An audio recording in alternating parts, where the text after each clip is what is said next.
बिस्मिल्लाहिर्रहमानिर्रहीम। रब्बी इश्रह ली सदरी व यस्सिर ली अमरी वहलुल उक़दतम मिन लिसानी यफ़क़हू क़ौली। रब्बी ज़िदनी इल्मा, रब्बी ज़िदनी इल्मा, रब्बी ज़िदनी इल्मा। ए मेरे रब मेरे इल्म में इज़ाफ़ा फरमा, आमीन सुम्मा आमीन। Dear friends, Assalamu alaikum. Today is 7th April 2020 and day is Tuesday. It's our third lecture of mathematics of class 9 junior. I am your teacher, Mamaksa Nazir. Before we start our lecture 3, first I want to tell you the answer of previous lecture. These are the question of previous lecture number 2, and here are the solution of these question. Question number 1, 9x plus 8y equals to 1, 5x minus y equals to 6. Solution set is 1 and minus 1. Question number 2, x minus 4y equals to 4, 4x minus y equals to 16. Solution set is 4 and 0. For question number 3, 5x plus y equals to 56. Solution set is 11 and 1. Question number 4, 9x minus 11y equals to 15, 7x minus 13y equals to 25. Here is the answer is solution set minus 2 and minus 3. And in last question, 3x minus 4y equals to 7, 5x plus y equals to 27. Solution set is 5 and 2. Now start our lecture number 3, and now we start unit number 1, matrices and determinant. Matrices and determinants. Before start our lecture, you know what is matrix.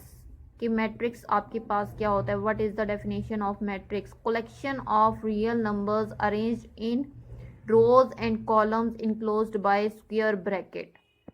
कि real number को जब भी आप रो और column की form में लिखते हैं और क्लोज कर देते हैं स्क्वायर ब्रैकेट के साथ, ठीक, that is called the matrix.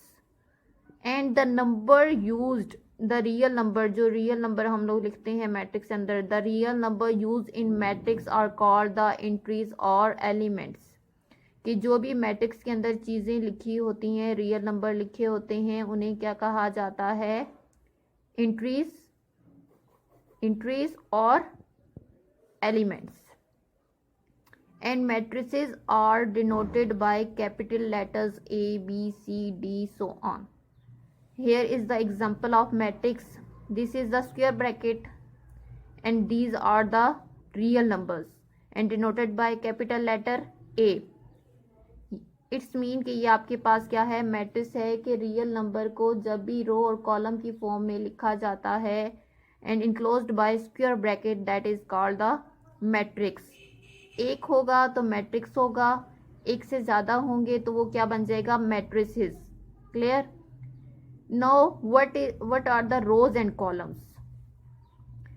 The real number written in horizontal form, written in horizontal form are called the rows, are called the rows. Here in this matrix we have two number of rows, and the entries or elements written in vertical form are called the column of matrix. C1, C2 and C3. In this matrix we have two number of rows and three number of columns. Next is order of matrix. What is the order of any matrix? कि किसी भी matrix का order क्या होता है? Order means कि number of rows and number of columns are called the order of matrix. कि किसी भी मैट्रिक्स में जो उसकी नंबर ऑफ रोज होती हैं और नंबर ऑफ कॉलम्स होते हैं, that is called the order of matrix. Here we have example n equals to matrix this 1 7 3 2 4 0. We have two number of rows R1, R2 and three number of columns C1, C2, C3. So the order of this matrix is 2/3। एक चीज़ हमेशा याद रखिएगा कि जब भी आप order लिखते हैं तो रोज को, नंबर ऑफ रोज को पहले लिखा जाता है और नंबर ऑफ कॉलम्स को बाद में लिखा जाता है. So that's why the order of n is 2/3. 2 number of rows and 3 number of columns. That is called the order of matrix. Clear? Next is equal matrices. When our matrices are equal, कि matrices equal कब होते हैं? When they satisfy two condition. कोई भी दो या दो से matrices, दो से ज़्यादा मैट्रिसेस इक्वल तब होते हैं जब वो दो कंडीशंस को सेटिस्फाई करते हैं. What is the first condition? Order of matrices is equal, के जो भी आप जिन मैट्रिसेस को आपने इक्वल करना है उनका ऑर्डर हमेशा क्या होगा? सेम होगा, इक्वल होगा. ठीक है, अगर एक मैट्रिक्स में 2/2 है तो दूसरे का ऑर्डर भी 2/2 ही होना चाहिए. And the second condition is their corresponding elements are equal, कि उनके कॉरेस्पॉन्डिंग एलिमेंट्स हैं, यानी कॉरेस्पॉन्डिंग एलिमेंट्स मीन के उसी प्लेस में, दूसरे मैट्रिक्स में उसी प्लेस पे, उसी साइड पे वही नंबर होना चाहिए. That is called the corresponding elements, कि उनकी कॉरेस्पॉन्डिंग एलिमेंट्स भी क्या होने चाहिए? इक्वल होने चाहिए. Here we have the example. Matrix A 1 - 4 3 2, B 1 - 4 2 + 1 4 - 2. ये एक ही एलिमेंट है. देखें ये दोनों प्लस हो रहे हैं तो 2 + 1 क्या हो जाएगा? 3 एंड 4 - 2 2. अच्छा, अब देखते हैं कि ये दोनों मैट्रिसेस इक्वल हैं या नहीं हैं. अगर तो ये दोनों जो है वो कंडीशंस को सेटिस्फाई करेंगे, that is the equal matrices, otherwise not equal. देखें, अगर फर्स्ट मैट्रिक्स देखें, the order of matrix A is 2/2, 2 number of rows and 2 number of columns, so order is 2/2. And in second matrix same order is 2/2. दोनों का order क्या है? Same है, 2/2. Second condition is their corresponding elements are equal. तो क्या इनके corresponding elements भी equal हैं? देखिए यहाँ पे 1 है फर्स्ट प्लेस पे, इसी साइड पे बी मैट्रिक्स में भी क्या है? 1 है. Second value is -4. Matrix B में भी देखें उसी जगह पे, उसी साइड पे क्या है? -4. Next value is 3. यहाँ पे भी क्या है? मैट्रिक्स बी में भी क्या है? 3. 2 के सामने क्या है? 2. सो ये these matrix satisfy both conditions. So A matrix is equals to B. तो ये दोनों मैट्रिक्स आपस में इक्वल हैं. अगर कोई भी मैट्रिक्स इन दोनों कंडीशन में से एक भी सेटिस्फाई नहीं करता तो वो इक्वल नहीं होंगे. Now start exercise number 1.1. Now open your books, exercise number 1.1. Question number 1. Find the order of the following matrices. In question में जस्ट आपने क्या बताना है कि आपके पास ये जो मैट्रिसेस दिए हुए हैं इनका ऑर्डर क्या है, जो ऑलरेडी मैं पीछे आपको क्लियर कर चुकी हूँ. Question number 1 is find the order of the following matrix. मैंने पार्ट डी लिया है 4 0 and 6. What is the order of this matrix? अगर आप देखें तो ये हॉरिजॉन्टल में ये रो 1 हो गई, ये रो 2 हो गई और ये आपके पास क्या होगी? रो 3. यानी कि number of rose in matrix D R 3 and number of column is 1. कि हमारे पास डी मैट्रिक्स में नंबर ऑफ रोज 3 हैं और कॉलम कितने हैं? 1. So the order of matrix D is 3/1. Clear? इसी तरह आपके पास नेक्स्ट मैंने क्वेश्चन लिया है ए part 2 -5 3 6. number of rows are 2 and number of column are also 2. so the order of matrix A is 2/2. clear? ये A पार्ट और D part ये दोनों मैंने अभी आपको करवाए हैं. रिमेनिंग देखें, ये जितने भी हैं ये सारे आप लोगों का जो है वो इंडिपेंडेंट क्वेश्चन है. ये देखें, इसमें भी ऑर्डर आपने बताना है. जैसे ये है, इसमें नंबर ऑफ रो क्या है? 1 है, नंबर ऑफ कॉलम 2 है. सो the order of matrix C will be 1/2. clear?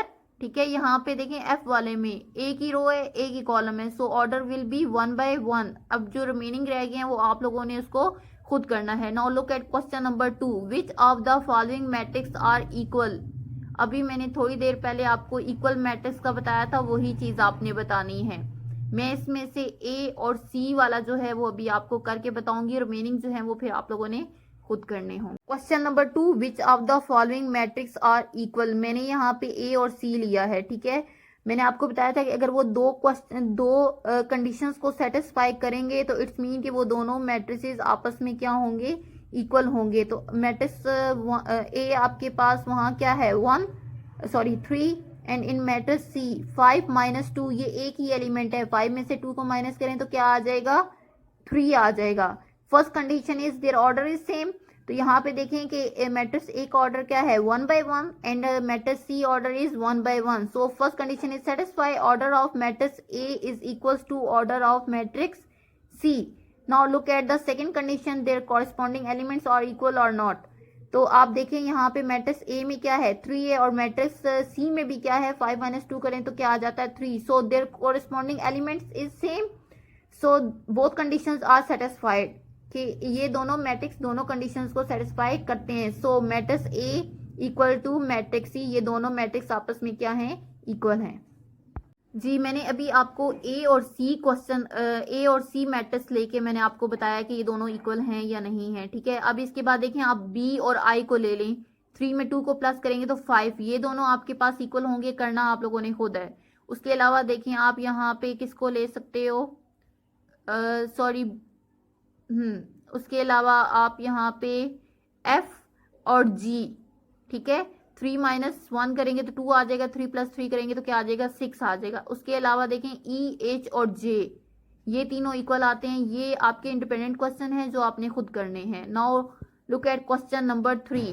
Question number 3 is find the values of A, B and C which satisfy the matrix equation.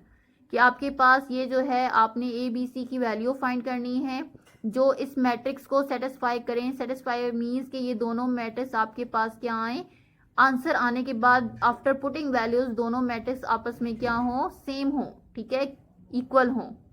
Now look at question number 3।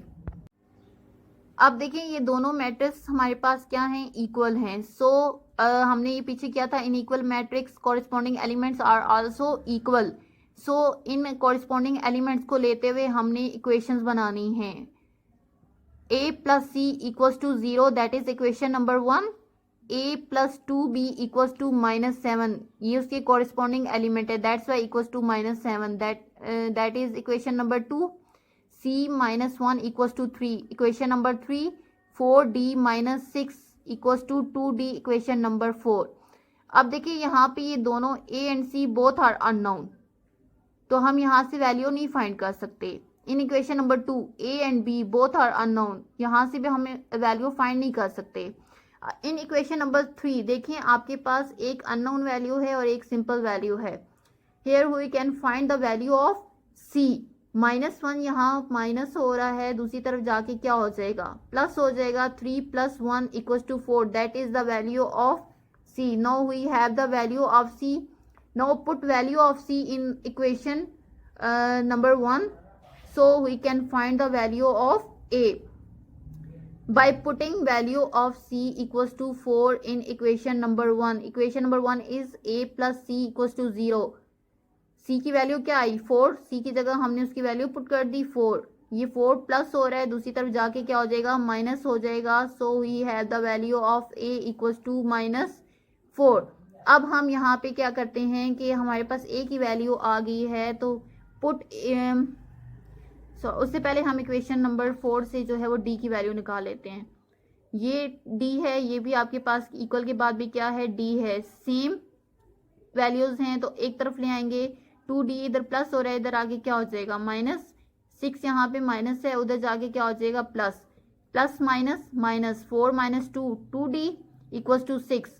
हमें d की value चाहिए, तो हम 2 को दूसरी तरफ क्या कर देंगे, divide. 2 1 = 2, 2 3 = 6। Now we have the value of d = 3। Now अब हमारे पास किसकी वैल्यू रहेगी, b की। अगर b वाली इक्वेशन नंबर 2 में देखें तो b की वैल्यू फाइंड करने के लिए हमें किसकी वैल्यू पता है, a की।